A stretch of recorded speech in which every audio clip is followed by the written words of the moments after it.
Episode 1. The Mark Black Hollow was a town that preserved silence the way other places preserved history. Fog settled low over the river banks and clung to the forest, where the trees grew too close together and the soil remained perpetually damp. It was there, beneath those trees, that Mara and Alara shaped the foundation of their lives. They had grown up inseparable to girls with shared notebooks, shared ambitions, shared secrets. They read old folk tales and fixated on legends of forest witches like Baba Yaga, fascinated by the idea that power could be bargained for, that destiny might be negotiated in whispers.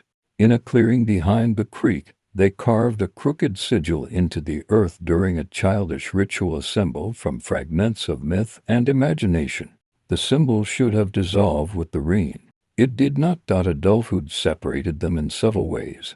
Mara remained in Black Hollow longer than she intended, her artistic ambitions blunted by hesitation and half-finished projects. Alara left, studied, returned transformed. Her paintings deepened into something unsettling, women fused with bone, crowned with antlers, half swallowed by shadow. Recognition arrived without warning. A breakthrough exhibition at the Metropolitan Museum of Art elevated Alara from promising artist to international obsession. Invitations followed from institutions including Tate Modern. Critics described her work as mythic and visceral, as if drawn from a memory older than language. Mara attended openings and smiled for photographs, but something inside her had begun to decay. She had once believed herself to be the more gifted one. Watching Alara ascend felt less like witnessing a friend's success and more like observing a theft she could not prove. In Alara's later paintings, Mara noticed the sigil. It appeared faintly at first, embedded in bark textures, concealed in the negative space of a figure's throat, etched into backgrounds where only careful eyes would see it.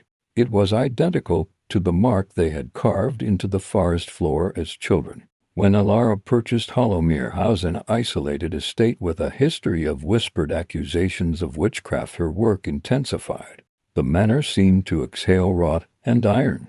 Within its oldest wing, she established a studio where canvases multiplied rapidly, each darker than the last. Mara's final visit ended in that studio. On an unfinished canvas stood her own likeness. The portrait did not flatter or exaggerate, it documented.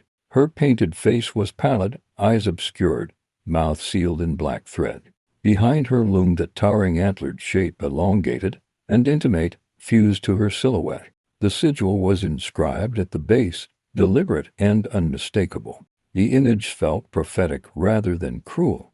What followed was not dramatic. It was swift, brutal, and irreversible. A blade taken from a kitchen drawer, a body collapsing against ancient floorboards, blood spreading into wood already saturated by time.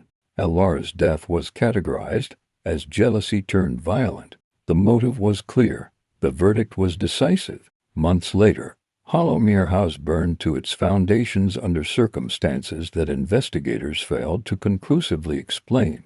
The fire consumed the studio, the walls, the history. Only ash remained.